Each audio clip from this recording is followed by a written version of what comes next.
m'occupe du syndrome du Johnson-Roux. Donc, je vais vous faire une présentation sur le syndrome du Johnson-Roux, la maladie de Bliss-Ekbom, du nom des deux médecins qui l'ont interviewé. Je vais parler aussi des récentes données qu'il y a. Je vois qu'il y avait quelques diapositives dont avait parlé déjà le docteur Avril, notamment sur certains traitements, donc je les présenterai aussi. Je vais parler aussi un petit peu des conséquences à court terme et à long terme, et des protocoles de recherche éventuellement qu'il y a actuellement. Alors je n'ai pas compris d'intérêt. Un petit peu d'histoire. Donc le syndrome du Johnson-Roux, c'est une maladie qui est ancienne, qui a été décrite déjà au XVIIe siècle par le docteur Bliss, qui était un neurologue installé à anglais, qui avait décrit un cas d'une femme qui avait 45 ans, qui présentait a priori un syndrome du Johnson-Roux, qui était agitée le soir. Elle devait se lever, marcher, il ne savait pas qu'est-ce que c'était, et à l'époque, il l'avait traité avec un petit peu d'opium, et ça répondait donc déjà aux opiacés. Ensuite, il y a eu différentes descriptions, notamment par un médecin français, Boissier de Sauvage de la Croix, qui parlait d'anxiété du tibia. C'est-à-dire que c'est le tibia qui est anxieux. Ensuite, il y a eu différentes descriptions, notamment par Gilles de la Tourette. Et la description la plus précise, c'est le docteur Ekbom, qui est un neurologue suédois, qui l'a défini tel qu'on l'a défini actuellement, avec envie de bouger les jambes, améliorer par le mouvement, par la mobilité, etc.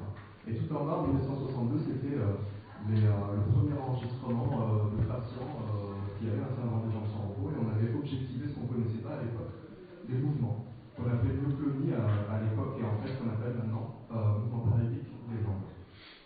Alors quelques chiffres, les impatiences, ça touche à peu près 8,5% des Français, donc vous remarquez que c'est beaucoup, et c'est des impatiences au moins une fois par mois, en gros. C'est des impatiences, c'est pas la maladie. Quand on voit les patients qui sont atteints tous les jours, ça tombe à moins de 2%. Et c'est des personnes qui vont avoir des impatiences, mais ça ne veut pas dire qu'il y a la maladie, parce que pour considérer qu'il y a la maladie, il faut avoir un impact sur son sommeil et un impact aussi sur le fonctionnement pendant la journée. Ce qu'on sait, c'est que ça touche plus les femmes que les hommes, donc il y a à peu près 10% des Françaises qui sont atteintes, et 5% des Français seulement. Ça varie d'une région à l'autre. On se rend compte en fait que c'est très fréquent dans les populations d'origine européenne, caucasienne. Alors que c'est moins fréquent en Asie et encore moins en Afrique. La seule étude qui a été faite en Afrique, d'ailleurs, c'était en Tanzanie. Il y avait moins de 0,3% de syndrome de Johnson-Roux. Donc voilà pour les quelques chiffres. La présentation clinique, donc on entendait beaucoup parler de la dopamine, des impatiences, des sensations désagréables, etc.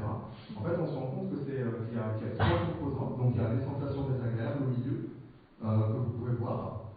Donc c'est des dysesthésies, qui veut dire des sensations désagréables dans les jambes, ce que vous ressentez. Il y a aussi tout en bas en vert l'agitation motrice, c'est quand on bouge pour calmer la gêne, et les mouvements aussi paralytiques qu'on peut objectiver pendant le sommeil. Et tout en haut, c'est l'état d'hyperéveil. Effectivement, beaucoup de patients décrivent un état d'hyperéveil. D'ailleurs, souvent, certains patients ont déjà eu insomnie avant d'avoir des impatiences.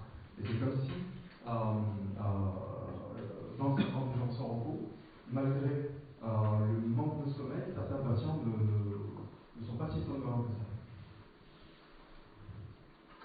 Alors, la description des sensations désagréables, elle est très hétérogène. Vous pouvez le voir là sur une ancienne étude de 2012 par l'équipe de Paris, où ils ont demandé à une soixantaine de personnes qu'est-ce qu'ils ressentaient. Ce qui ressortait le plus, c'était des charges électriques.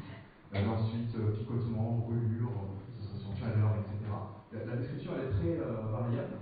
Par contre, le qualificatif affectif, c'est toujours le même, c'est agaçante, embêtante, énervante, etc. La topographie aussi, c'est important pour nous les médecins, pour pouvoir le diagnostiquer. Ça touche principalement la partie entre les genoux et les chevilles, plutôt postérieure. Plus c'est rouge, plus c'est atteint, et plus c'est bleu, moins il y a de personnes atteintes. Et on voit un peu qu'il y a aussi au niveau des membres supérieurs, des bras et des avant-bras, on peut avoir une discrète atteinte. Et là, je vous ai mis un enregistrement, un condensé d'enregistrement du sommeil de 5 minutes. Tout en haut, on a l'activité électrique du cerveau, le EEG. Ici, c'est l'électrocardiogramme, la fréquence cardiaque, les mouvements de droite et gauche. Et ça, c'est la pression artérielle.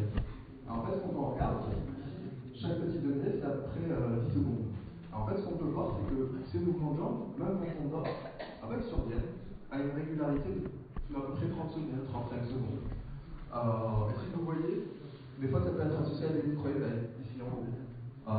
C'est toujours associé à des augmentations aussi de la fréquence cardiaque et de la pression artérielle. Vous pouvez voir d'ailleurs la fréquence cardiaque, elle augmente parfois avant le mouvement de jambe, ce qui fait dire qu'il y a peut-être le pacemaker de ces mouvements de jambes, et aussi active aussi le cœur, les jambes et les orteils en créant un micro-éveil.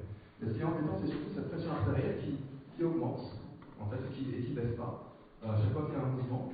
Alors qu'on sait que la nuit, c'est important d'avoir un bon sommeil pour que le cœur se repose, la pression artérielle baisse, etc.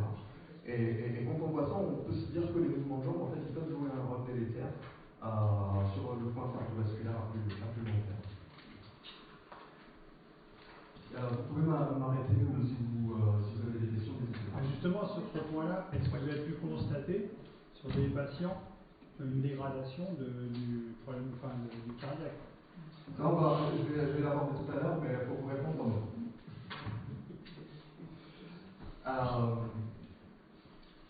Là, avant, en fait, on parlait des syndromes des gens de cerveau primaires et des syndromes des gens de cerveau secondaire A, à quelque chose, donc à une anémie, un manque de fer, l'insuffisance rénale, phosphatidylase aussi, ça peut entraîner ça. Il y a certaines maladies aussi qui peuvent entraîner ça, mais généralement, l'insuffisance rénale, on n'en guérit pas, sauf si on a une greffe. Alors, effectivement, les personnes qui ont une insuffisance rénale, ils ont des impatiences, ils ont une greffe, il y a une partie qui ont plus d'impatience, mais ça prend la moitié. Et l'autre moitié continue à avoir des impatiences assez sévères. Donc tout ça, ça a amené à considérer la classification du syndrome des gens de Charcot. Maintenant, on a donné qu'il y a une sorte de continuum entre une prédisposition génétique, qui ferait que si on a cette prédisposition génétique là en vert, qui ferait qu'on peut avoir un syndrome des gens de Charcot à une âge plus précoce. Par exemple, on est un homme, sachant que il y a 2 fois plus de femmes atteintes que d'hommes. Et de l'autre côté, quand on a beaucoup de comorbidités, on n'a pas besoin d'énormément de prédispositions génétiques pour avoir ces impatiences. Donc, en gros, ce qu'on peut dire, c'est que c'est comme si on avait un capital, entre guillemets, de gènes qui prédisposent au syndrome des gens de Charcot, et en fonction, si par exemple j'ai une forte prédisposition génétique, si je prends, s'il y a un facteur déclenchant, j'aurai des impatiences rapidement. Mais si j'ai une faible prédisposition génétique, si je suis de ce côté-là, ça veut dire qu'il faut plusieurs facteurs pour que le syndrome des gens de Charcot s'exprime. Et ces facteurs, en fait, ça peut être des maladies, comme ici, par exemple l'insuffisance artère, l'insuffisance rénale, j'en ai parlé, les maladies cardiovasculaires, le diabète, les migraines, les polyneuropathies, le Parkinson traité. Ça peut être aussi l'altitude, le manque d'oxygène, toutes les pathologies qui entraînent un manque d'oxygène. Ça peut être aussi des médicaments, certains antidépresseurs. Si on les prend, ça peut déclencher un syndrome des gens de Charcot. Et ensuite, si on a plusieurs facteurs, là c'est vraiment l'environnement qui vient jouer là-dessus. Il y a une petite différence entre quand on a des impatiences à un jeune âge début précoce, l'évolution elle est lentement progressive. D'ailleurs, souvent quand on pose la question depuis quand vous avez ces symptômes, les gens ils ont du mal à répondre. En contrepartie, de ce côté-ci, où il y a beaucoup de comorbidité, l'évolution elle est rapidement progressive. En 5-6 ans, ça devient quelque chose de sévère. Alors, un petit mot sur le traitement pharmacologique. Donc, je pense qu'elle en a parlé, Béatrice. Donc, il faut traiter une carence martiale, diminuer la consommation de thé et de café, comme disait tout à l'heure le monsieur. En fait, si vous voulez, le café, ça bloque l'adénosine. Et on sait maintenant, je vais en parler tout à l'heure, que l'adénosine, c'est ça qui joue un rôle, probablement.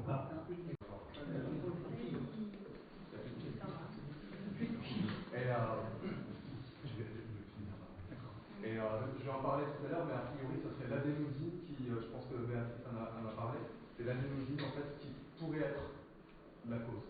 Et en fait, vous me parliez tout à l'heure de prendre du café, c'est bien, ça protège le risque cardiovasculaire. C'est en bloquant cette adénosine, et ça joue de multiples rôles. Déjà dans le syndrome des gens de Charcot, c'est comme si on avait déjà du café. Même le décaféiné? Non, c'est vraiment la caféine qui. C'est vraiment la caféine ou caféine. C'est la même molécule, ça a 2 noms différents, mais c'est quasiment la même molécule. Le tabac aussi, il peut aggraver, et l'alcool. L'alcool, c'est vraiment très différent. Il y a certains patients qui disent moi ça ne fait rien, et d'autres disent je prends une gorgée et je ne sens pas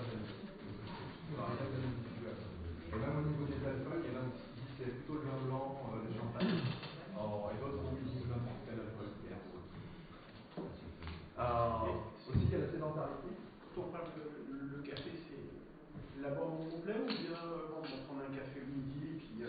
On prendra une à deux tasses le matin, et comme disait Béatrice, jusqu'à midi 14h. Oui, voilà, c'est ça, c'est l'heure aussi. C'est ça, c'est l'heure.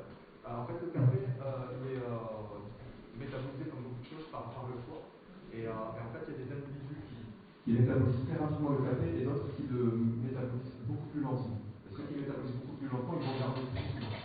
Et c'est eux, en fait, il y a des patients qui prennent une tasse de café, ils tremblent, ils n'arrivent pas, ils ne peuvent pas boire de café. C'est probablement ce genre de personnes. Il y a aussi la sédentarité, le fait de faire de l'activité physique. Ça peut améliorer ou aggraver les impatiences. Je ne sais pas l'activité physique parmi vous, s'il y en a qui les a. Ça vous aggrave? Ce que l'on peut constater, en fait, pour ma part, c'est que l'activité physique modérée le matin est plutôt très bénéfique. En revanche, tout ce que je peux faire, alors à partir de 15h, là c'est pareil pour l'alcool, le café, etc. Les activités physiques, alors en fin d'après-midi, c'est une négation totale. C'est exactement ce que j'allais dire. C'est exactement ce que j'allais dire. C'est une étude que j'ai vue passer qui n'est pas encore publiée, qui parlait justement de ça, où ils ont comparé l'exercice physique le matin par rapport à l'exercice physique l'après-midi ou tard dans la soirée. Et effectivement, c'est aggravant quand on fait l'exercice physique tard, parce que ça améliore le sommeil et les impatiences qu'on peut faire le matin. Souvent, les patients ils disent donc si je fais une grosse randonnée ou si je vais marcher pendant 10 ou 15 km pendant 6 ou 7 heures, je sais que le soir, après, ça va être compliqué. Ce qui est conseillé, justement, c'est une activité physique modérée plutôt le matin. Et il y a aussi l'iatrogénie, c'est un mot compliqué qu'ont inventé les médecins pour dire que c'est lié à des médicaments.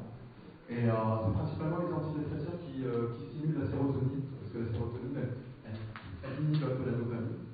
Donc il y en a différentes sortes. Alors c'est pas des antidépresseurs, c'est pas tous les antidépresseurs qui aggravent, et ça aggrave pas tout le monde. C'est 10% à peu près.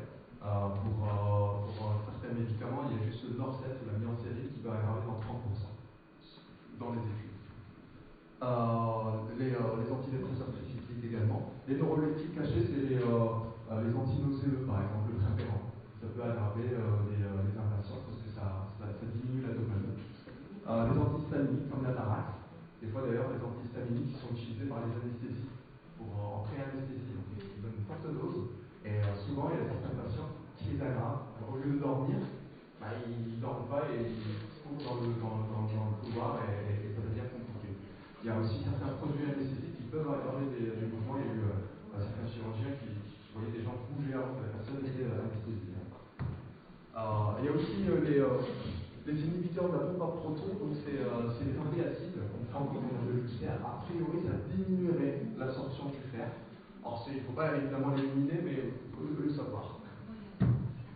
Et quand traiter, c'est principalement quand il y a des symptômes très sévères, notamment quand il y a une insomnie également très sévère. Je vais en parler tout à l'heure, mais le syndrome de Jean-Sanveau est un gros facteur de risque de dépression et ça augmente le risque de suicide de 3. Les personnes qui ont un syndrome de Jean-Sanveau, ils ont 3 fois plus de risque de passage à l'acte. Et ça, associé à l'impulsivité, c'est un mauvais cocktail globalement. Il y a aussi, quand il y a un impact, ce que je disais, sur le fonctionnement pendant la journée, la somnolence, un déficit attentionnel, des problèmes de mémoire, et impact sur les activités quotidiennes, au travail ou dans les loisirs. Mais pour des petites impatiences qui surviennent de temps en temps, ou qui surviennent tous les jours, mais qui n'entraînent pas d'insomnie, ou si elle entraîne une insomnie, c'est très léger, la personne se lève, se sort un petit peu et redort, mais on attend quand même avant de mettre un traitement. Alors, quel traitement pour quel patient? Globalement, il y a 3 classes thérapeutiques qui sont reconnues efficaces. Il y a les agonistes dopaminergiques, que vous connaissez tous, dont le chef de file est le Cifrol. Il y a aussi le Neufro, Cifrol, Camipexol. Neufro, c'est rotibutine. Il y a aussi... il y a aussi... Il y a aussi le ropinirole, donc le rétipadartrel, donc 3 molécules qui sont efficaces qu'on donne, parce qu'ils ont un profil de stimulation des récepteurs qui est recherché. Il y a d'autres agonistes dopaminergiques aussi, qu'on n'utilise pas parce qu'ils aggravent les impatiences à long terme. C'est-à-dire ça diminue les impatiences pendant 1-2 mois, mais après 3-4 mois ça devient beaucoup plus sévère. Et le truc le plus classique, c'est le Modopar, qui est le traitement de référence pour la maladie de Parkinson. on évite de le donner, du moins ici en France. Je sais qu'en Allemagne, ils le donnent beaucoup et du coup, ils ont pas mal de syndrome d'augmentation, qui est un petit peu la hantise des médecins du sommeil qui suivent le syndrome du Janssen. On essaie de l'éviter au maximum. Les alpha-2-delta ligands, c'est neurontin lyrica. C'est quand il y a une grosse insomnie, quand il y a un contactalgie, quand il y a des douleurs, quand il y a de l'anxiété pour les personnes qui sont anxieuses. Par exemple, le trouble anxieux généralisé, c'est indiqué là lyrica est indiqué dans cette indication. Et quand il y a une contre-indication des agonistes dopaminergiques. Et les agonistes, on va plutôt les utiliser quand il y a un syndrome des gens de repos très sévère, parce que c'est très efficace, rapidement efficace. Et puis, ça traite aussi les mouvements de jambes, et ça améliore aussi l'humeur. Quand les personnes sont déprimées, on met des agonistes dopaminergiques, ça permet de lever l'inhibition motrice. Et les personnes qui sont déprimées, d'ailleurs les psychiatres l'utilisent. Les personnes qui sont déprimées, ils sortent pas beaucoup. Si on leur donne un ciprol, ça les stimule et ça leur permet d'être mieux. Et la dernière classe thérapeutique qui est efficace, c'est les opiacés. Donc il y a deux types d'opiacés. Il y a les opiacés faibles, que vous devez connaître, codéine et tramadol, qu'on prend à la demande quand on est gêné. En général, nous on aime bien mettre un traitement de fond qui reste toujours le même, avec un traitement à la demande, codéine ou tramadol, selon la tolérance, à prendre vraiment quand on est gêné, ou on veut aller, je sais pas, prendre un vol long courrier, où on sait que ça va être compliqué, ou d'aller dans un train, par exemple, on est obligé de rester assis. Et il y a les opiacés forts, c'est vraiment pour le syndrome de Janssen pharmacorésistant.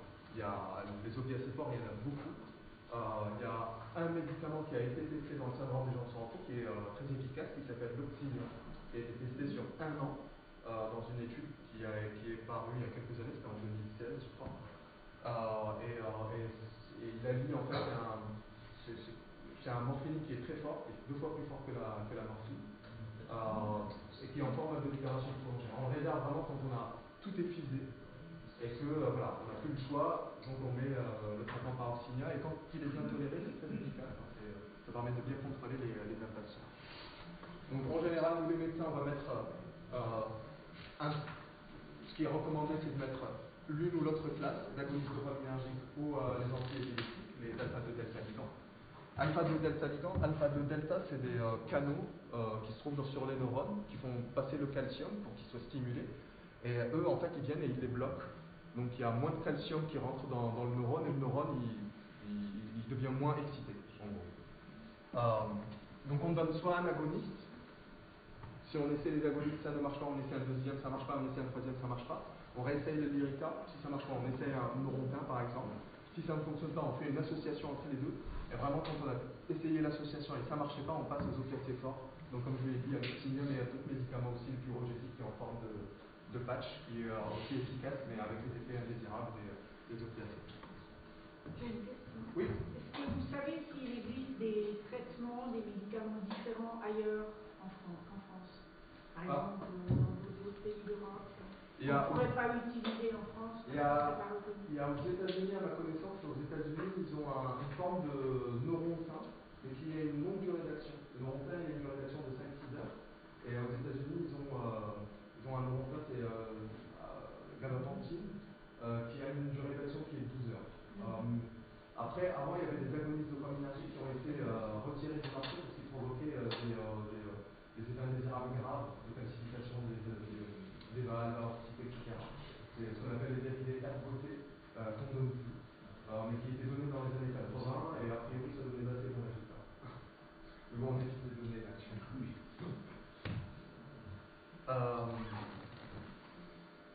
Donc un petit mot sur le syndrome des jambes sans repos. C'est une maladie qui est vraiment compliquée à prendre en charge. C'est pas comme toutes les maladies. D'ailleurs, la plupart des médecins l'ajoutent. Ça, je vous ai montré une étude d'un centre qui se trouve en Autriche, publié en 2015. C'est un centre qui est spécialisé dans le syndrome des jambes sans repos. Ils font ça depuis des années, donc ils savent bien prendre en charge les patients. Donc là, ils ont suivi 160 patients sur 8 ans. Et ils ont regardé comment ils sont entre la première et la dernière visite. Donc ici, on a la première visite. Blanc, c'est très sévère. Ici, c'est sévère. Là, c'est modéré. Là, c'est léger. Et là, aucun symptôme. Donc ça, c'est la première visite. Vous pouvez voir qu'il y avait beaucoup de patients qui étaient modérés, sévères à très sévères. Une grande quantité. Au bout de 8 ans, à la dernière visite, on voit qu'il y a beaucoup de personnes qui sont libres de symptômes, pas mal aussi qui ont des symptômes légers. Ici, ça a baissé. Par contre, ce qu'on peut voir, c'est que les formes très sévères, en fait, ils restent toujours. C'est à peu près le même pourcentage. Et sur leurs patients, sur les 160 patients, il y a 10% qui se sont aggravés en 8 ans, malgré une prise en charge aux doses recommandées, en suivant les recommandations, etc. Donc c'est vraiment une maladie très compliquée à prendre en charge, parce que les symptômes évoluent, les traitements peuvent entraîner des effets indésirables, donc ça peut être un challenge. Et dans leur étude, il y avait quasi 60% qui ont dû changer de traitement parce que ça ne les convenait pas, soit il y avait un effet indésirable, soit c'était pas assez efficace. Alors,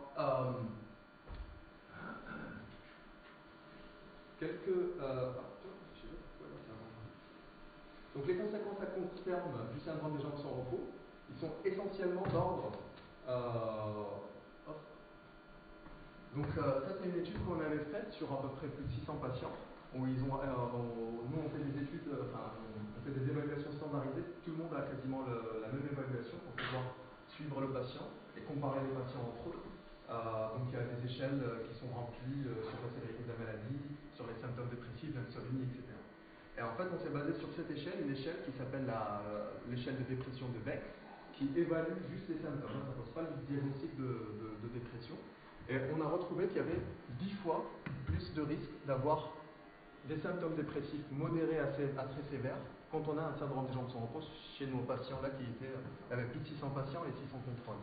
Et lorsque vous regardez là tout en haut, 11% de personnes qui avaient des symptômes dépressifs très sévères, ou plutôt sévères, alors que c'était que 2% chez les contrôles. Mais est-ce que ça ne peut pas être l'inverse, c'est-à-dire vous anticipez le média. Un petit mot aussi sur les pensées suicidaires. Sur la même échelle, il y avait une question sur les pensées suicidaires. C'est est-ce que vous avez des pensées suicidaires? Est-ce que vous avez un plan? Est-ce que vous voulez passer à l'acte ou des choses comme ça? Je sais pas, en fait, ça avance tout seul. Et en fait, on voit aussi 3 fois plus de risques d'avoir des pensées suicidaires lorsqu'on a un syndrome des jambes sans repos. Est-ce qu'il y a un comparatif entre les pensées suicidaires dues à ce syndrome par rapport à toutes les autres maladies dans cette étude, on a regardé les patients qui ont un syndrome de jambes sans repos, on a comparé à des contrôles qui n'ont pas la maladie, en gros. C'est ce qu'on fait. On n'a pas comparé à d'autres personnes qui ont des maladies. Et ça rejoint les maladies chroniques sévères, voilà, parce que quand on a, je sais pas, de la fibromyalgie, de l'arthrose, un rhumatisme, le fait d'avoir une douleur tous les jours, ça joue sur le moral. Mais c'est intéressant justement de comparer face à d'autres maladies.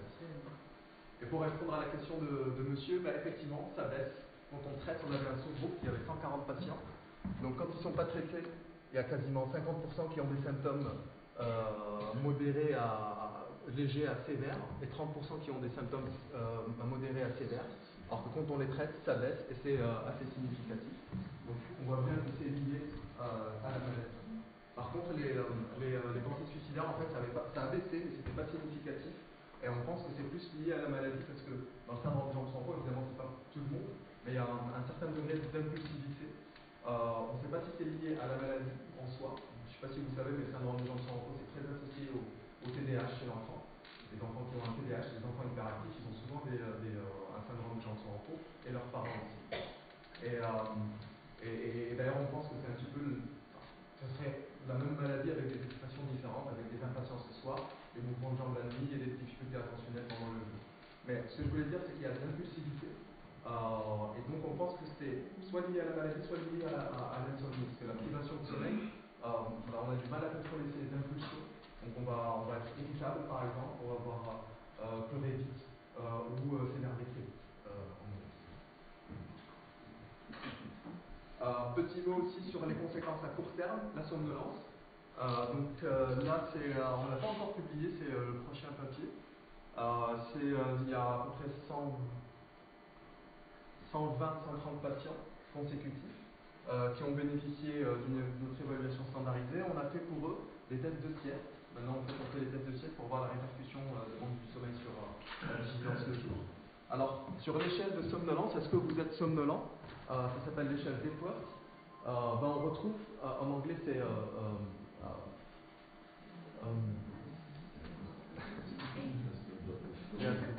les somnolences diurnes excessives, c'est toujours le contraire. Donc les personnes qui avaient cette plainte, vous pouvez voir, il y a 61% qui se plaignaient de somnolence. Ça veut dire quand ils cotaient l'échelle, ça montrait qu'il y avait de la somnolence, une plainte de somnolence. Et seulement 39% qui ne se plaignaient pas de somnolence. Par contre, quand on les enregistrait sur les tests objectifs, là les tests de sieste, en fait on fait un enregistrement de nuit, après on fait des tests de sieste pour regarder si les patients s'endorment, s'ils ont une somnolence pathologique ou pas. Mais sur les tests de sieste, mais ils ne dorment pas. Il n'y a que 20% qui avaient des tests de sieste qui étaient pathologiques, c'est-à-dire qu'ils s'endormaient en moins de 8 minutes à chacun des tests. Et 80%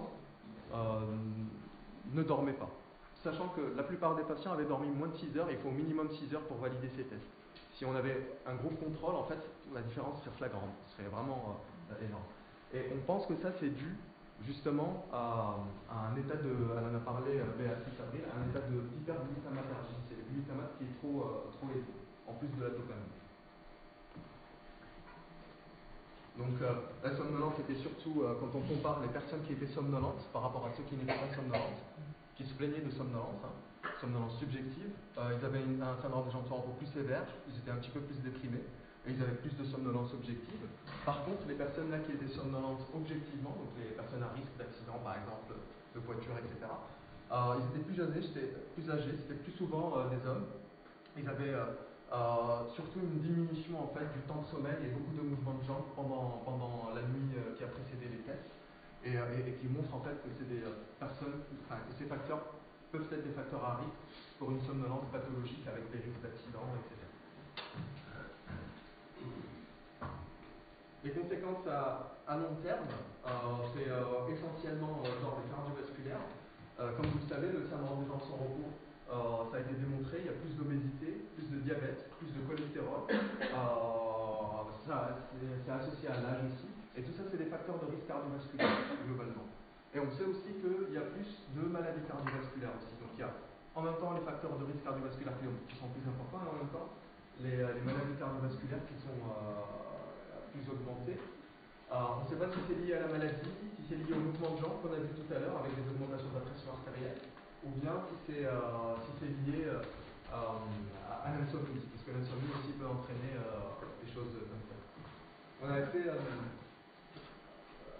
une étude où on a regardé le Holter fonctionnel des patients. On faisait une MAPA, une mesure ambulatoire de la pression artérielle, c'est un petit brassard qui prend la tension artérielle tous les quarts d'heure, le jour, et toutes les demi-heures la nuit. C'est un peu mieux dormir. On a fait passer ça à des patients et des témoins. Alors, la mesure ambulatoire de la pression artérielle, c'est le schéma ici. Là, c'est le jour, là, c'est la nuit, et là, c'est le jour. Normalement, ça baisse, la pression artérielle. Ça baisse de plus de 10%. Si ça ne baisse pas de plus de 10%, ça veut dire que c'est un signe prédictif de maladie cardiovasculaire. Ce qui est le plus important, c'est vraiment la pression artérielle moyenne nocturne. En première, c'est celle qui prédit le plus la survenue de maladie cardiovasculaire. En deuxième position, c'est la baisse. Si elle est inférieure à 10%, c'est un facteur de risque cardiovasculaire. Ensuite, c'est les pressions artérielles de jour. Et ensuite, c'est les automesures que fait le patient chez lui. Et ensuite, c'est la pression artérielle qu'on prend chez le médecin, qui est la moins prédictive de maladie cardiovasculaire. Donc vraiment, ce qui est important, c'est les automesures quand on est hypertendu, ou bien pour le diagnostic et vérifier l'efficacité des traitements, c'est le Holter tensionnel ou la MAPA. Donc nous, on a fait passer ça et on a comparé la MAPA entre patients et témoins. On a regardé le dipping, donc la baisse de la pression artérielle. Et ce qu'on a constaté, c'est que sur les valeurs de la systolie, ici en bleu, on a les patients, il y avait 66% qui ne baissaient pas assez leur pression artérielle la nuit, contre 50% de nos témoins. Vous pouvez voir déjà que les témoins, il y en a beaucoup, c'est assez élevé. Il y avait aussi plus de diastolie, sans que ce soit significatif, et la pression moyenne aussi, elle ne baissait pas assez. Donc on peut dire qu'il y a un profil de non-dipper, c'est-à-dire que la pression ne dit pas, ne baisse pas la nuit, qui est associée au syndrome des jambes sans repos. Alors, on s'est posé la question si c'était le syndrome des jambes sans repos qui jouait un rôle, les mouvements de jambes ou l'insomnie. Et en fait, on s'est rendu compte que c'est ni l'insomnie, ni les mouvements de jambes. C'était plutôt le syndrome des jambes sans repos. Les mouvements de jambes, c'était surtout les mouvements de jambes éveillants, où il y avait une petite tendance, sans que ce soit vraiment significatif. En tout cas, la question qu'on se posait initialement, est-ce que ces augmentations de la pression artérielle la nuit provoquent un non-dipping? Ben, on n'a pas de preuve jusqu'à présent. Alors, pour finir sur une bonne nouvelle, parce que je vous ai parlé de dépression, de maladies cardiovasculaires, etc. Ça, c'est toujours une MAPA, une mesure ambulatoire de la pression artérielle. Ça va de 3 heures de l'après-midi jusqu'à 2 heures le lendemain. Donc, on a fait des moyennes toutes les heures. En foncé, vous avez des patients qui sont traités par un patch de placebo. Et en clair, c'est des patients qui sont traités par un patch neutro. Et après 4 semaines de traitement, en double aveugle, randomisé, on a fait passer cette mesure ambulatoire. Et ce qu'on a remarqué, vous pouvez le voir très bien ici, la pression artérielle, elle est plus basse, effectivement. La rotigotine et les agonistes dopaminergiques permettent de diminuer la pression artérielle systolique. Et on peut voir que ça diminue à partir de 8h, 9h du soir, jusqu'à 4h de l'après-midi, du matin. Et c'est un peu le moment où on a des impatiences. Donc, ça montre que le traitement il est efficace pour réduire les impatiences et réduire aussi la pression artérielle. C'est pareil pour la diastolique, et ça c'est la fréquence cardiaque. On peut voir que ça a augmenté, mais ça c'est un mécanisme compensatoire, parce que comme la pression baisse, le cœur il bat un peu plus vite pour essayer de la maintenir un petit peu plus élevée. Et deuxième bonne nouvelle, là c'est une autre étude sur 6 ans, où ils ont suivi plusieurs dizaines de milliers de personnes. Il y avait en bleu le groupe contrôle, en rouge les patients traités avec un syndrome des jambes sans repos, et en vert les patients avec un syndrome des jambes sans repos mais non traités. Et ça c'est une courbe de survie. Ça veut dire plus ça baisse, plus il y a eu de décès. Et on peut voir en fait qu'effectivement il y a le syndrome des jambes sans repos, les personnes qui ont un syndrome des jambes sans repos ont une incidence de décès qui est plus élevée. Mais c'est particulièrement plus marqué chez les patients non traités. Alors que quand on traite, ça réduit un petit peu la mortalité. Je parle en termes de risque. Quand je dis que le syndrome des jambes sans repos prédispose est un facteur de risque de maladie cardiovasculaire, c'est un tout petit risque. Ça ne veut pas dire que vous allez faire un problème cardiovasculaire demain. Ça va souvent dans les deux sens, c'est-à-dire les gens qui ont des maladies cardiovasculaires ont plus souvent aussi un syndrome des jambes sans repos qui se développe après. Et pour vous donner un ordre de comparaison, le tabac ça augmente de 6 fois le risque d'avoir un problème cardiaque, alors que le syndrome des jambes sans repos c'est même pas 1,5, même pas 2. Et encore ça a été prouvé chez les femmes mais pas chez les hommes.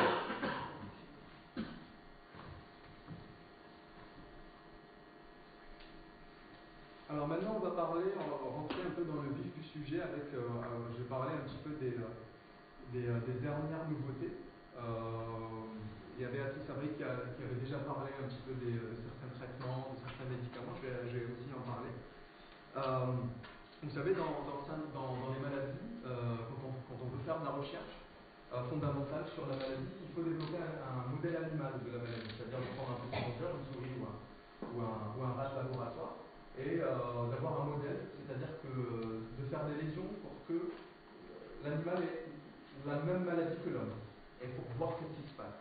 Et pour le modèle animal du syndrome des jambes sans repos, il y a eu des chercheurs qui se sont un peu cassés la tête, ils ont regardé avec la génétique, la MICE1, etc., mais ça ne donnait pas des trucs très bien. Et il y en a, ils sont tombés sur une souris.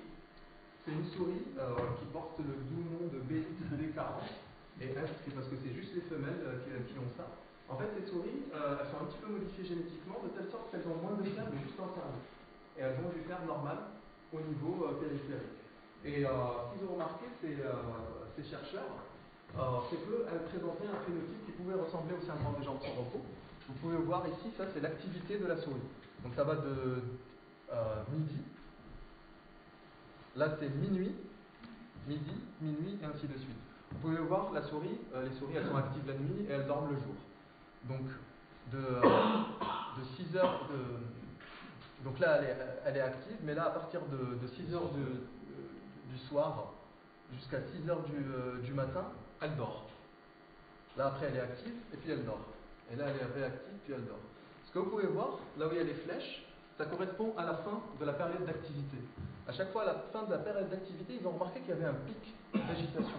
C'est-à-dire qu'elles commençaient à beaucoup bouger, comme un peu les personnes qui ont un syndrome des jambes sans repos. Et ça ressemblait vraiment à un syndrome des jambes sans repos. En plus, quand il a privé de fer, ça aggravait encore plus les impatiences. Quand on lui donnait un cifrol, ça améliorait ses symptômes. Donc on s'est dit, voilà, ça c'est un bon modèle d'animal de syndrome des jambes sans repos.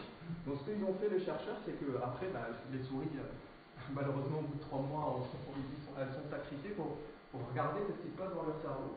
Et ce qu'ils ont découvert, c'est qu'ils ont découvert des modifications. De quoi? Des modifications des récepteurs, principalement A2A et A1. A, c'est adénosine. Donc c'est le récepteur de l'adénosine A1 et le récepteur de l'adénosine A2. En fait, ils ont trouvé que les récepteurs A2 sont augmentés, alors que les récepteurs A1 sont diminués chez les petites souris qui ont un syndrome des jambes sans repos. Et ça, le fait d'avoir ce cas de figure, ça veut dire que l'adénosine est moins forte dans le syndrome des jambes sans repos, dont on avait parlé. Cette adénosine, justement, elle est bloquée par le café, et le café aggrave justement les impatiences. Alors, ces chercheurs, ils sont... et la dernière ici, non, c'est ici, ça c'est les récepteurs de la dopamine. Donc on voit, ici c'est la souris contrôle, ça c'est notre souris qui a été privée de fer de façon sévère, ça c'est de façon légère. Et on voit qu'il y a une diminution des récepteurs de la dopamine comme chez l'homme, en gros. Sur des planches d'autopsie, ça a été démontré. Donc, les auteurs se sont dit, mais on a une molécule qui augmente l'adénosine. Elle a parlé, Béatrice Abril, le dipyridamol. Donc ils se sont dit, mais pourquoi on n'utilise pas ça pour traiter le syndrome des jambes sans repos? À la base, le dipyridamol, qu'est-ce qu'il fait? Il augmente les concentrations extracellulaires d'adénosine, mais partout dans le corps, pas que dans le cerveau. Et il est utilisé comme anti-agrégant plaquettaire. En fait, il fluidifie le sang. Et il est indiqué chez les patients pour fluidifier leur sang quand ils ont une valve mécanique. Et qu'est-ce que fait ce... Alors ça c'est le plan d'analyse, il y a une étude donc, qui est randomisée en aveugle et crossover. Ça veut dire que ici il y avait 28 patients qui sont inclus, il y en a 14 qui ont eu le dipyridamol, puis au bout de 14 jours ils ont eu le placebo, et puis enfin ils ont arrêté les traitements. Alors que l'autre groupe il a eu d'abord le placebo, puis le traitement, et puis on a arrêté on a fait une diminution des traitements. Et ce qu'ils ont remarqué, ce que montrait là tout à l'heure Béatrice, c'est qu'en foncé, vous avez les personnes qui sont sous dipyridamol, percentile, et les autres qui sont sous placebo, on voit que ça diminue progressivement, pas comme pour les agonistes dopaminergiques. Les agonistes dopaminergiques, ça baisse rapidement, et puis ça remonte. Ici, en fait, ça baisse progressivement. Ils l'ont fait sur 2 semaines seulement. Parce que c'était pour voir si c'est efficace ou pas. Avant, il y avait déjà une étude qui a été faite, mais une étude ouverte sur un groupe de patients, et ça avait marché. Mais il faut quand même avoir un groupe contrôle, faire une étude randomisée pour vraiment démontrer avec des preuves certaines que c'est efficace. Donc c'est pas juste un effet placebo ou le hasard. Que ce soit, ça c'est l'échelle de sévérité, et ça c'est la CGI, c'est le médecin qui donne son avis, c'est sur 5, qui donne son avis sur la gravité de la maladie. Donc, et le patient et le médecin ont remarqué, sachant qu'ils étaient tous les deux, ne savaient pas qui avait le traitement, qui avait le placebo, tous les deux ont noté une diminution. Et vous pouvez voir ici sur l'échelle de sévérité, sur cette étude, ça a baissé de 12 ou 13 points, ce qui est énorme. Alors, en général, ça baisse de 5 ou 6 pour les autres traitements. Alors évidemment, c'est une étude sur 2 semaines, il faut prendre ça avec prudence. Il faut d'abord faire une étude, il faut ensuite faire une étude sur 1 an pour être sûr que cet effet reste. Parce qu'il est possible qu'en bout de quelques semaines, ça ne soit plus assez efficace.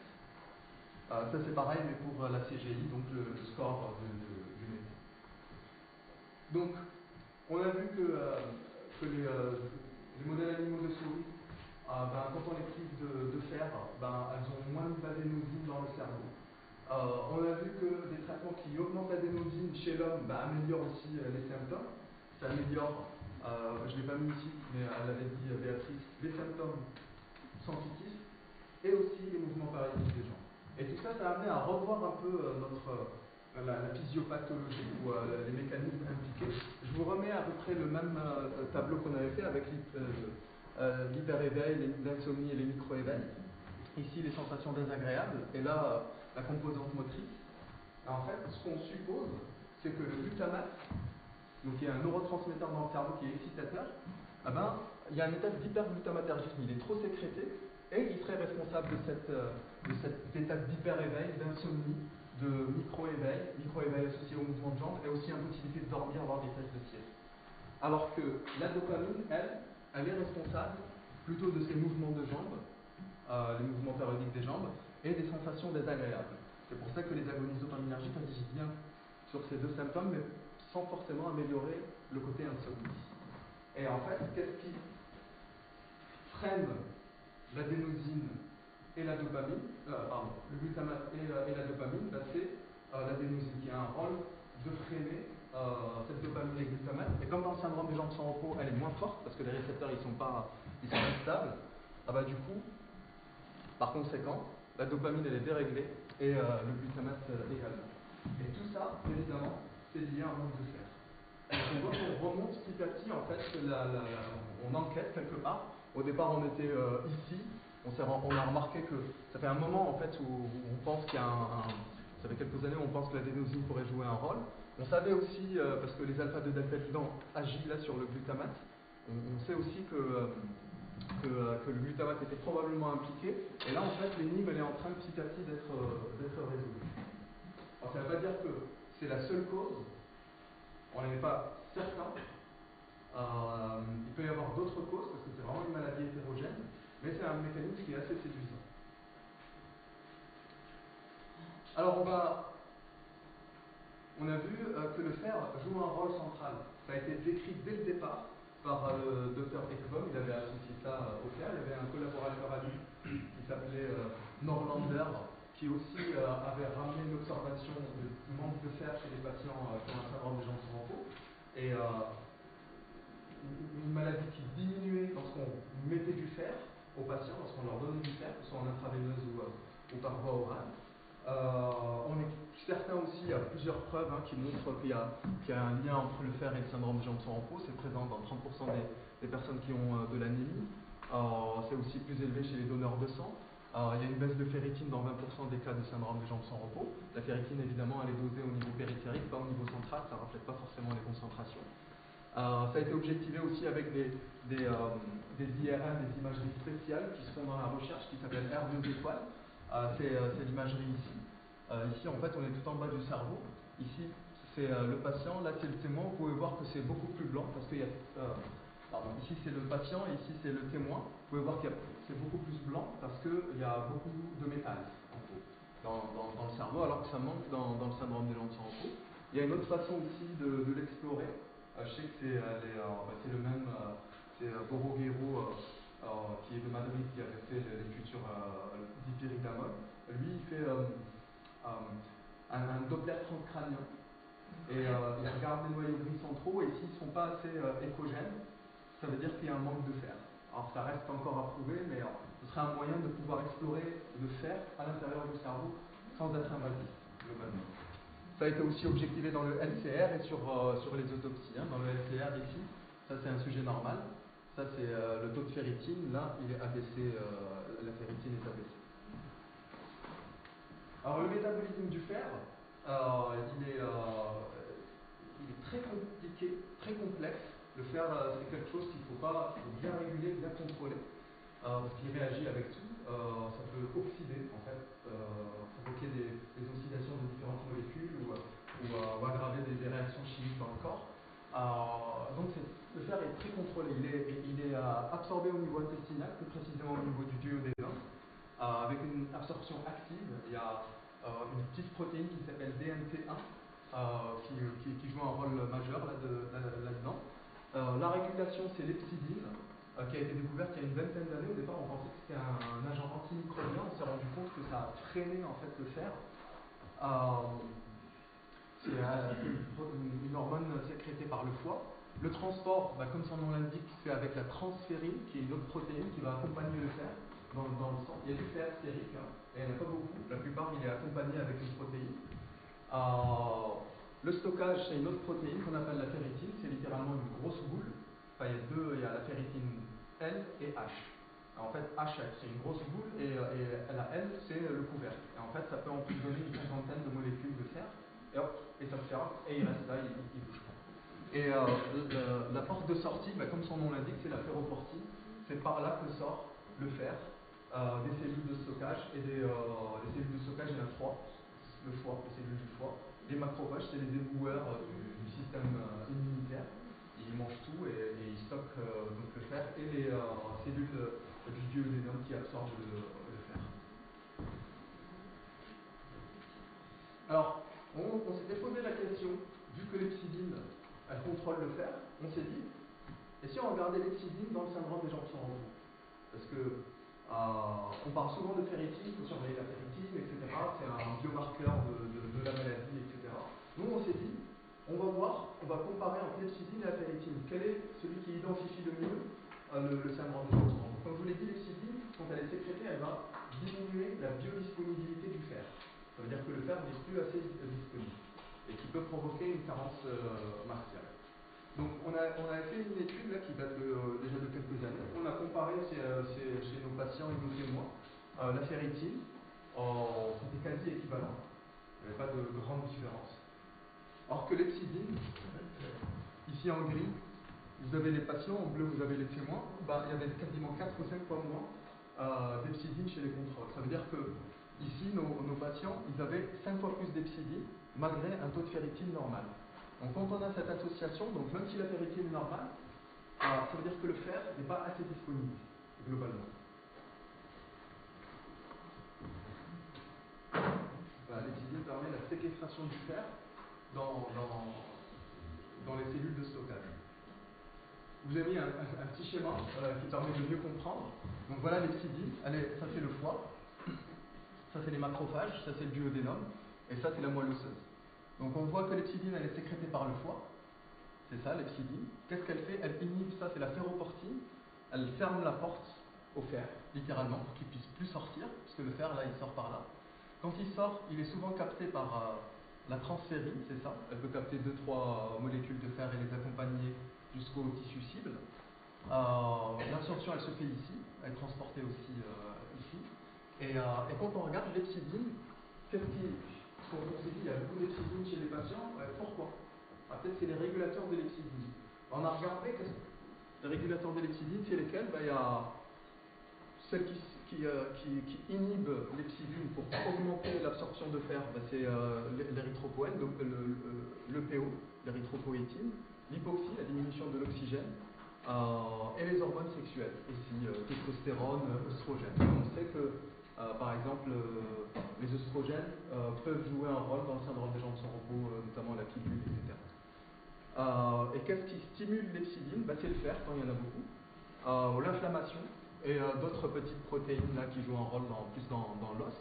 Et nous, on s'est dit, mais on s'est focalisé là-dessus, on s'est focalisé sur l'inflammation. On s'est dit, peut-être que l'hepsidine, si l'hepsidine est élevée, c'est peut-être qu'il y a c'est un marqueur d'inflammation. C'est ça, ouais. L'inflammation. Donc on s'est dit, l'inflammation, ça vient d'où? Ça peut venir de ce qu'on appelle, on appelle ça l'inflammation de bas grade. C'est la CRP, qui est le marqueur de l'inflammation qu'on utilise pour savoir si quelqu'un est malade ou pas. Elle est normale chez les patients. Mais par contre, des choses qui sont plus simples, on a essayé de regarder si c'était élevé ou pas, les cytokines. On n'avait pas énormément de patients, on n'a pas retrouvé de grandes différences. On a voulu partir un petit peu plus loin, en regardant plutôt le microbiote. Je ne sais pas si vous connaissez le microbiote, mais dans nos intestins, on a 100 000 milliards de bactéries, de virus, etc. On a plus en fait de microbes en nous que de cellules. Même après, statistiquement, et ça joue un rôle majeur. Ça joue un rôle au niveau digestif, ça joue un rôle au niveau immunitaire, parce que c'est des microbes qui vont interagir avec le système immunitaire et participer à sa maturation. Il y a énormément d'espèces différentes. C'est assez compliqué d'étudier le microbiote. On sait que ça participe à l'assimilation de certains aliments, notamment tout ce qui est acide gras, parce que ça va dégrader certains aliments. Et ça joue un rôle aussi dans l'absorption du magnésium et du fer. On va en discuter. Et on a remarqué que les personnes qui ont un déséquilibre du microbiote, ils ont souvent des maladies neuropsychiatriques, l'obésité, du diabète, un cancer ou des maladies intestinales chroniques. L'obésité, c'est simple. On prend une souris qui n'a pas de microbiote, on prend le microbiote d'un homme qui est obèse, on lui donne à la souris ce microbiote qui est altéré, cette personne qui est obèse, la souris elle finira obèse. Alors que si on lui donne un microbiote de quelqu'un qui est en bonne santé, qui a un microbiote qui est en bonne santé, c'est-à-dire qui n'a pas de surcharge pondérale, elle ne deviendra pas obèse. Ça a été démontré. On sait que ça joue un rôle dans l'obésité, dans le diabète et dans certaines maladies aussi auto-immunes. Et donc on peut se poser s'il n'y a pas un lien, un défaut d'absorption du fer chez les patients à cause d'une altération du microbiote. On sait que le microbiote joue un rôle majeur pour l'absorption du fer. Ça c'est une étude française qui a été faite où ils ont pris des souris sans microbiote. Et, ils ont pris des souris à qui ils ont mis du microbiote 2 jours avant de les sacrifier, et d'autres où ils ont remis du microbiote 40 jours avant de les sacrifier, ils les ont sacrifiés à l'âge de 3 mois. Ce qu'on peut voir, c'est des schémas un peu compliqués, mais ici, le DMT1, c'est ce qui absorbe le fer, qui permet d'absorber le fer de l'intestin. La ferroportine, c'est la porte qui se trouve de l'autre côté, du côté du vaisseau, pour que le fer sorte et aille dans l'organisme. Et ça, c'est la ferritine, c'est les réserves de fer de la cellule endothéliale là, qui absorbe de l'intestin. Alors ici, vous avez le groupe qui n'a pas de microbiote. Ce que vous pouvez voir, c'est déjà, il n'y a pas de ferritine. Dans la cellule, il n'y a rien. D'ailleurs, il n'y a pas de ferroportine, elle n'exprime pas beaucoup par rapport aux autres, parce qu'il n'y a rien à faire sortir. Par contre, on voit qu'elle essaye d'absorber du fer en stimulant les protéines qui aident à l'absorption du fer. Ça veut dire qu'elle cherche du fer, mais elle n'y arrive pas. Alors que les deux autres groupes, que ce soit ceux qui ont été, à qui on a mis le microbiote 2 jours avant être sacrifié ou 40 jours avant, on voit qu'il y a de la ferritine, c'est beaucoup plus foncé ici par rapport à là. Ici on a une ferroportine, mais beaucoup moins qu'ici. Ça veut dire qu'ici ça exporte et il n'y a pas besoin d'énormément de facteurs DMT1 là, pour absorber ce fer. Donc on voit en fait que le microbiote joue un rôle majeur dans l'absorption du fer. Si bien que ils ont regardé ici à la fin du déodénum, au début du côlon, ils ont regardé le taux de fer chez ces souris. Celles qui n'avaient pas de microbiote, il y en avait beaucoup. Pourquoi? Parce qu'elles n'avaient pas absorbé. Alors que celle-là, ça diminuait. Et celles qui avaient le microbiote depuis un bon moment, il ne restait plus de fer parce que tout a été absorbé. Donc on voit que ce microbiote pourrait jouer un rôle important dans l'absorption du fer. Le deuxième point où ça pourrait jouer un rôle, c'est que toutes ces maladies, que ce soit les maladies neuropsychiatriques, par exemple, on a vu la dépression, on sait que par exemple il y a d'autres maladies comme le Parkinson et la sclérose en plaques aussi qui sont associées au syndrome des jambes sans repos. L'obésité, c'est quelque chose qui est associé au syndrome des jambes sans repos, le diabète, le cancer, il n'y a pas d'études démontrées, et les maladies intestinales chroniques, tout ce qui est maladie de Crohn, l'intestin irritable, l'intestin poreux, les rectocolites hémorragiques, toute inflammation du tube digestif, souvent ces pathologies sont associées au syndrome des jambes sans repos. Et ce qui nous a fait penser que peut-être ce microbiote pourrait jouer un rôle dans le syndrome des jambes sans repos. Donc pour ça, on avait fait un protocole, justement, qu'on avait développé pour un protocole 4 mois pour faire cette étude, donc qui est encore en cours. Donc ça s'appelle étude du microbiote et de la translocation bactérienne dans le syndrome des jambes sans repos. Donc ce qu'on va faire, on va étudier le microbiote, donc on va regarder les différentes espèces, la diversité aussi, c'est ça qui est important. Un microbiote par exemple d'une personne qui a de l'obésité, il est moins riche, il y a moins d'espèces que quelqu'un qui a une alimentation diversifiée, équilibrée et qui n'a pas de surcharge pondérale. Donc on va comparer ça, on va regarder aussi l'inflammation digestive avec des marqueurs bien précis. et regarder aussi la perméabilité de l'intestin. Comment on fait ça?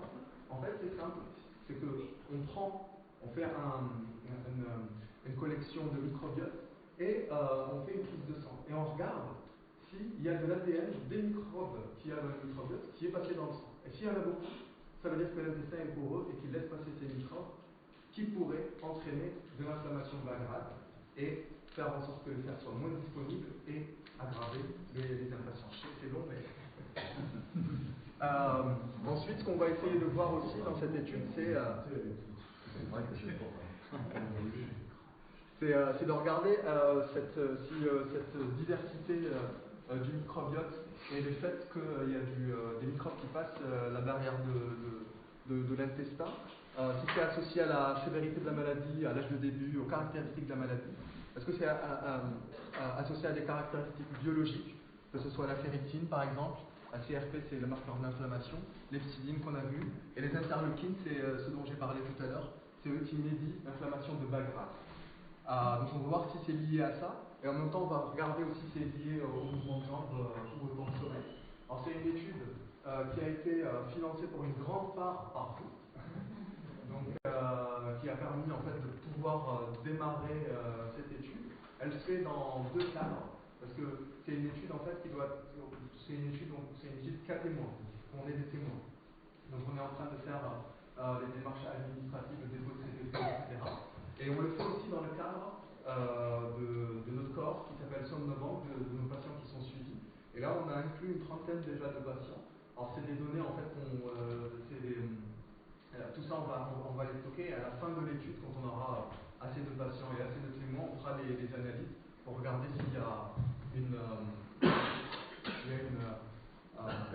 différence au niveau du microbiote, si le microbiote joue un rôle dans le syndrome des jambes sans repos. Et ça nécessite un sevrage? Alors, en gros, oui, ça nécessite un sevrage. Il faut arrêter les traitements, il faut être sans traitement 3-4 jours avant, en gros. On arrête les agonistes dopaminergiques une semaine avant. Alors, en général, pour quelqu'un qui a un syndrome des jambes sans repos qui est très équilibré, ça paraît compliqué d'arrêter les traitements. Mais très souvent, c'est des patients qui sont sévères, qui ont déjà des impatiences, qui ne sont pas bien équilibrés. Nous, on fait souvent, on en profite pour qu'ils prennent un antidépresseur depuis des années. Des fois, ça correspond au début de la maladie. Donc, on en profite en fait pour faire l'arrêt des traitements, de telle sorte en fait qu'ils puissent désensibiliser un petit peu des médicaments du syndrome des jambes sans repos. On a un protocole qui est bien clair, parce que soit on diminue progressivement les traitements, et là ça devient un peu une torture parce que ça s'étale sur plusieurs semaines et c'est compliqué. Nous, ce qu'on fait, c'est d'arrêter brutalement le traitement. Ça fait un rebond, ça veut dire que vous avez la sévérité qui est sévère et elle est là. Vous arrêtez le traitement, ça va s'aggraver, faire un rebond, puis ça rebaisse, et ça revient à l'état basal de la maladie. Et pendant cette période, on en profite on donne des traitements, principalement des opiacés, pour que la personne puisse passer cette période un peu compliquée. Mais les 3 derniers jours, c'est important, ou les 4 derniers jours, c'est important de rester sans traitement, pour voir l'état de la maladie commencer, et pouvoir repartir sur des traitements assez nouveaux. Quand on arrête les traitements, en fait, ça a pour but de savoir de quelle heure à quelle heure les personnes sont gênées, par exemple, de savoir quelle est vraiment la maladie, et de savoir aussi s'il n'y a pas de syndrome d'augmentation. Normalement, quand on prend du Cifrox, ce qui est recommandé, c'est tous les ans ou tous les 2 ans d'arrêter pendant 2 semaines et de prendre un autre traitement pour désensibiliser en fait les agonistes dopaminergiques.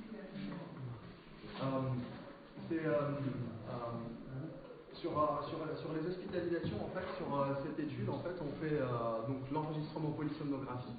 On a aussi les autoquestionnaires, le recueil des selles, la prise de sang. On fait aussi un examen clinique et évidemment le consentement et vérification des critères d'inclusion, etc.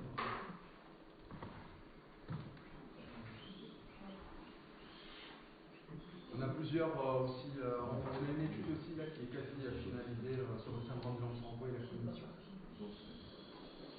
Quelques mots sur les perspectives de recherche. Donc comme je vous l'ai dit, l'idée c'est d'essayer de trouver des thérapies, notamment avec des médicaments qui agissent sur l'adénosine. On a vu le dipyridamol qui peut agir sur l'adénosine. Il y avait aussi l'autre médicament dont a parlé Béatrice Aubry, qu'on donne pour les lymphomes. En fait, ce médicament, il cible un gène qui prédispose au syndrome des jambes sans repos qui s'appelle MAIS2. C'est pas MAIS1, c'est MAIS2. Il diminue son activité. On s'est rendu compte que c'est efficace, mais sur quelques patients, et surtout il y avait beaucoup d'effets indésirables, alors que le dipyridamol, en fait, ça avait l'air d'être beaucoup plus acceptable. Il y a aussi, oui, j'en parlais ici sur MAIS2. Il y a la simulation d'une airbag où il faudrait faire une étude randomisée pour pouvoir être sûr que c'est efficace et que c'est pas juste une prise en charge. Il y a également, j'ai pas montré de lien, mais on a fait une petite étude là pour regarder est-ce que le fait d'avoir une activité distractive, disons, ou une tâche, quand on fait une tâche qui demande de la concentration, est-ce que ça fait baisser les impatients. Donc on avait, je sais pas s'il y a des personnes justement qui ont ça, qui ont moins d'impatience quand ils sont plus concentrés. C'est clair que si, je pense qu'on connaît tous à peu près ça, si le soir on est concentré sur un sujet sans que ce soit excessif, on a beaucoup moins d'effets sur les gens de son repos. C'est ça. Et en fait, on avait fait un protocole où on faisait le test d'immobilisation suggérée, et à la fin, on demandait aux patients de faire un test de prise de décision qui teste la prise de risque. Donc ils étaient très concentrés. À la fin du test, on leur a dit de coter leur impatience et ça baissait de 30-40%. Et j'avais présenté une fois au congrès du sommeil, et il y avait quelqu'un qui travaille avec le professeur Abazou, qui fait la simulation humaine. Et lui, il trouvait ça très intéressant parce qu'il s'occupe de patients qui sont médulolésés. Et en fait, les personnes qui sont paraplégiques, ils sont très souvent des impatiences, sauf que les rééducateurs pensent que c'est des douleurs, parce qu'il y a des douleurs aussi liées à l'interruption de la moelle épinière. Et en fait, cette personne, il m'a dit, c'est un médecin, il m'a dit, moi je trouve qu'il y a beaucoup de syndrome des jambes sans repos chez mes patients, et quand on leur donne des traitements, c'est efficace. Et comme ils ne peuvent pas se lever pour se soulager, ça pourrait être utile d'avoir un casque de réalité virtuelle. Ou bien chez les patients qui ont de l'insuffisance rénale, qui doivent faire des séances de dialyse qui durent des heures, et ils sont obligés de rester immobiles, et c'est là où ils ont vraiment des impatients. Ça pourrait éventuellement les aider. Il y a aussi au niveau de la physiopathie, essayer de mieux connaître la maladie. Est-ce que c'est lié à quoi? Donc on a vu qu'il y a l'hepsidine, il y a l'érythrophérone aussi qui inhibe l'hepsidine, qui pourrait jouer un rôle. On a notre étude là qui vient d'être lancée sur le microbiote. On essaie de regarder si ça joue un rôle dans l'absorption du fer, dans l'inflammation intestinale ou chronique ou dans l'intestin poreux. Et aussi les conséquences à court et à long terme pour bien préciser les conséquences de cette maladie. C'est important notamment, il y a une étude là, européenne qui a été publiée il y a 1 ou 2 ans sur l'impact économique du syndrome des jambes sans repos. Il y avait une précédente étude qui a été publiée aux États-Unis. En fait, c'est important de montrer ça pour montrer aux autorités et à l'administration et aux différents États que c'est une maladie grave qui entraîne des conséquences sur la santé des personnes, qui entraîne des conséquences sur la société, qui entraîne des conséquences économiques, pour qu'il y ait une aide un peu plus sérieuse et surtout de pouvoir rembourser les médicaments. Comme vous le savez, les médicaments du syndrome des jambes sans repos ne sont pas remboursés. Et peut-être faire en sorte que les médecins nous écoutent enfin. Oui, exactement. Parce que ça c'est quand même l'autre gros problème. Nous, quand j'avais présenté les résultats sur la dépression et le suicide, il y avait pas mal de médecins qui disaient oui, mais c'est rien, etc., etc. Et on avait des représentations justement d'associations, je crois que c'était l'association suédoise qui était ici. En fait, il a intervenu, il avait bien parlé, il a dit si, on souffre et c'est très compliqué. Alors, il faut prendre en charge cette maladie. C'est pas parce que ça s'appelle syndrome des jambes sans repos que c'est rigolo ou quelque chose comme ça. C'est vraiment, ça peut être très très très très sévère. Et ce qu'on essaie de faire, de sensibiliser les personnes à ça. Et je voudrais aussi remercier toute mon équipe, avec le professeur Novillier, ils sont tous ici. Sans eux, évidemment, tout ne se fait pas. Et encore, il en manque parce que c'est toute une armée. Il y a nos 2 secrétaires en fait, qui chargent des patients. Comme vous savez, on est aussi centre de référence sur la narcolepsie. Donc il y a une partie de nos patients qui sont très somnolents et d'autres qui ne dorment pas du tout. Je prends les deux. Les mélanger. C'est ça, exactement. On a aussi les rendez-vous qui se prennent par mail aussi. participer à la recherche, alors évidemment, nous on sera ravis. Il faudra bien évidemment vérifier les critères d'inclusion, etc. Et évidemment, moi, quelqu'un qui est bien traité, équilibré, je ne propose même pas de l'enregistrement, parce que c'est quand il y a une indication d'enregistrement que l'on profite pour faire les protocoles de recherche. Donc si vous avez des questions, n'hésitez pas. Alors, je suis un peu désolé. Je vais encore vous couper comme vous avez été coupé au congrès c'est bon, du j'ai fini, Soleil. là. Ok, parce qu'on doit rendre impérativement la salle à 18h.